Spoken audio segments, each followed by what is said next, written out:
Imagine walking into a room full of colleagues and feeling completely invisible. You speak up, but your ideas are ignored. You participate, but no one notices your presence. Loneliness in the workplace isn't always obvious. It can exist even in highly functioning teams. Yet somewhere beneath that steady rhythm, a quiet current pulls at individual people, a sense of not quite belonging.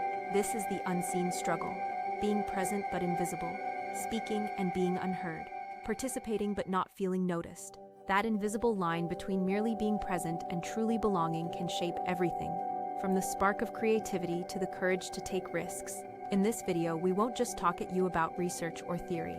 Instead, we'll walk through real moments and relatable experiences together, moving from the quiet sting of isolation to practical, everyday shifts that help schools and workplaces feel safer, more human, and genuinely collaborative.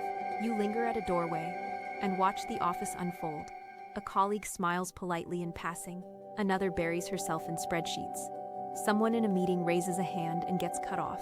A designer's sketch is praised for being interesting and then forgotten. These small, ordinary moments add up. Loneliness at work isn't an all-or-nothing feeling. It's made of tiny omissions, an idea left unacknowledged, a birthday that goes unmarked, a question met with a brusque reply. Those omissions whisper that some contributions matter less. Imagine you are the person whose idea is overlooked. You start to measure your participation by the reactions you get. You begin to hold back, not because you lack courage, but because the environment has taught you caution. Your creativity retreats like a plant without light. Productivity might stay steady, but the deeper, more fragile qualities, curiosity, experimentation, willingness to admit mistakes, wither. The camera lingers on faces that look engaged and faces that look distant. You feel the pause between words. The soundtrack is quiet, almost reverent. This is not dramatized conflict. It's human, familiar, and easily overlooked. You move into a conference room where a discussion has begun. Voices rise and fall. Someone shares a bold thought, and the room is quiet for a beat. That beat decides what happens next. Belonging is not the same as comfort. It's the foundation that determines whether people will bring their full minds to the table. Consider how peer response functions as social currency. A nod, a follow-up question, an explicit thank you. These small signals tell individuals their contributions are seen and useful. When these signals are absent, people learn to guard themselves. The cost is subtle and cumulative. Fewer experiments, shorter answers, fewer bold suggestions. Organizations lose the benefit of diverse thinking. Innovation gets thinner because fewer people risk offering something unexpected. You hear a story from a team member who says, "I used to hold back in meetings because I didn't want to be dismissed." That sentence carries a history, times of being interrupted, ideas reframed by others without credit, laughter that softens critique into dismissal. In the quiet that follows such an admission, you can almost feel the weight of those experiences. Not dramatic, not explosive, but cumulative. It's a delicate space, not yet broken, but clearly in need of care and attention. Now you are in an employee resource group meeting. People are gathered in a circle, and the conversation moves slowly, as if feeling its footing. There's a kind of choreography to holding parts of yourself back, picking which stories fit, which jokes land, which aspects of identity you can safely mention. Over time, suppression becomes a habit, a survival strategy. When people hide parts of themselves, teams can perform well while losing something essential. Decisions are made with incomplete information. Perspectives that would challenge assumptions remain silent. You sense the tension in the room, the tiny shifts in how people sit, the way someone glances at the exit when a certain topic surfaces. This is conflict that doesn't explode, it simmers. It shows up as disengagement, turnover, and quieter forms of resistance.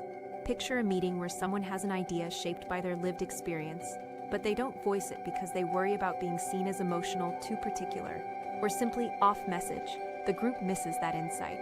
You see, once again, how unacknowledged difference becomes a cost to the person who withholds and to the team that never receives the gift of that perspective. On a late afternoon, two colleagues sit side by side at a shared desk. One is sketching a plan, the other really listens. You watch a microcosm of connection unfold. Eye contact, a small nod, an open question that invites elaboration. Empathy here isn't a grand gesture. It's attention, not fixing. It's the decision to stay curious rather than judge.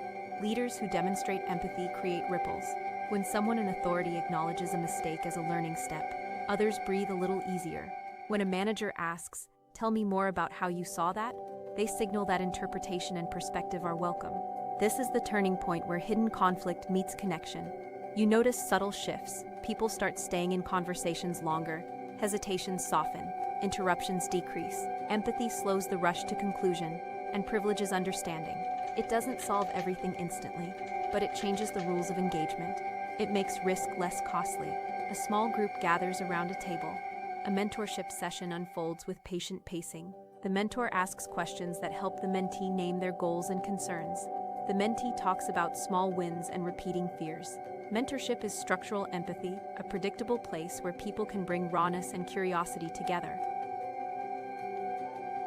Support systems are not one-off fixes. They are steady scaffolds, regular check-ins, career conversations that look beyond immediate deliverables, and sponsorship that connects people to opportunities. These systems reduce the transactional tone of work and create a relational rhythm. Over time, they transform how people experience risk at work. When someone knows they'll get honest, constructive feedback and advocacy, they're more likely to take on visible challenges. You observe the slow accumulation of trust, small confirmations, repeated availability. The consistency of someone who shows up, a note of calm assurance settles into the space. Little by little, people begin to test the waters, offering ideas they might earlier have kept private. That testing produces more information about what works, who listens, and how the organization responds. Enter an HR-led inclusion meeting that feels deliberately open. Policies matter, but culture shapes how those policies land.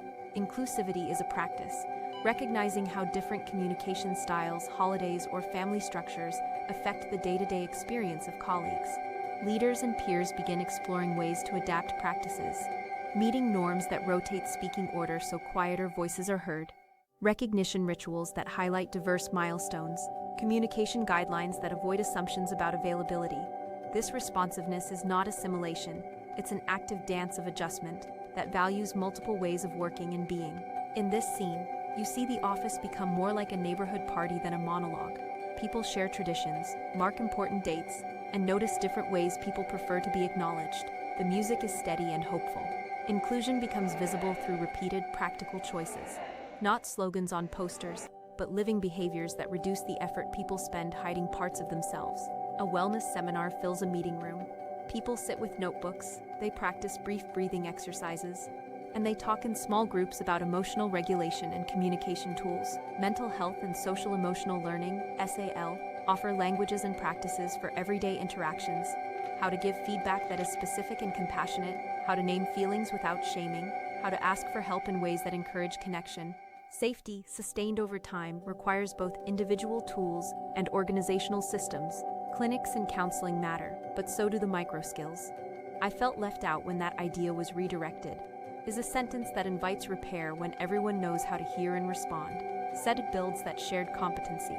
You notice faces that look relieved to have permission to speak about overwhelm. You see managers practice reflective listening. Over time, these practices lower the physiological alarms that make people defensive and closed. They make space for calm, curious collaboration. Now you catch a team volunteering at a community event, and later returning to an office where they debrief with laughter and a sense of shared achievement. Purpose does something that incentives don't. It gives actions meaning beyond the immediate transaction. Prosocial behavior, helping others, mentoring, volunteering, deepens ties and creates a shared identity. People who work together toward a mission find that the small daily slights matter less because the collective project matters more. Pride and shared outcomes binds people in ways that transactional rewards can't. Cooperation begins to feel natural rather than coerced. Small gestures, smiles, quick exchanges of thanks, the relief of visible contribution, reinforce the sense of belonging and purpose. Music swells slightly, full of warmth. This is the stage where belonging is not just tolerated but actively cultivated by shared purpose and generosity.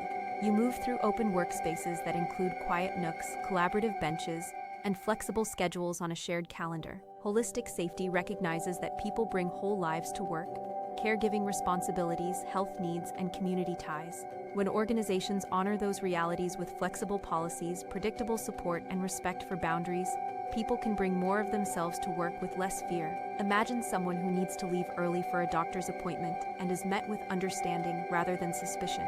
Imagine a parent whose schedule varies and is included in project planning rather than sidelined. These practices acknowledge that respect for life outside work is a core part of belonging. Here, balance isn't a slogan. It's woven into schedules, expectations, and leadership behavior. People move between collaboration and quiet focus without friction. The workplace now supports flourishing by acknowledging the complex, full lives of the people within it. Return to the office. The flow is familiar but different. People still work hard, they still face challenges. What's changed is the texture of interactions. Conversations hold space for difference. Mistakes become learning moments. Recognition is timely and genuine. Participation deepens, and so does innovation. The promise of a safe workplace isn't utopia. It's a process. Small, consistent actions that build trust over time. Empathy, structured support, cultural responsiveness, mental health practices, shared purpose, and respect for life outside work. Each element strengthens the others. Together, they shift the rhythm of everyday work toward belonging and away from isolation. As this phase closes, you feel the continuity that comes from steady effort. Faces now look relaxed in their presence, people who have learned to risk, to be visible, and to invest in others. Final thought: belonging is not a gift you bestow once. It is nurtured over time through consistent attention, care, and meaningful connection. It's a habit you practice daily. Listening is the baseline, action is the amplifier. Mentor, notice, adapt, and care. Over time, those choices transform isolated rooms into communities where people can do their best work and be their full selves. Notice the small silences and interruptions in meetings. When someone is cut off, invite them back in with, "I want to hear more from you." That single turn can change a rhythm. Create predictable check-ins. A weekly 15-minute conversation focused on growth and well-being sends a durable message that people matter beyond tasks. Rotate speaking roles in meetings. When norms change, who speaks first? Quieter voices get room to be heard. Build mentorship as a system, not an exception. Pair people with diverse experiences and make sponsorship part of advancement structures. Normalize asking for help. Share small, authentic admissions of struggle, from leaders to reduce stigma.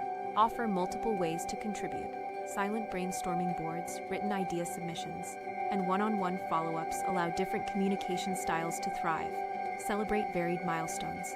A simple acknowledgement of cultural or personal events signals attention to whole lives, not just work outputs.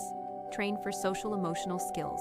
Short, practical workshops on feedback, listening, and stress management. Create shared language for repair. Model flexibility. Leaders who leave at regular intervals for family commitments or health needs signal that balance is permitted and respected. Make shared purpose tangible. Connect daily tasks to larger impacts so people see how their contributions matter. A manager recognizes an interrupted idea, pauses a meeting, and asks the original speaker to finish. The room leans in. An employee resource group plans a cultural day where food, stories, and music are shared. Colleagues attend with curiosity rather than assumption.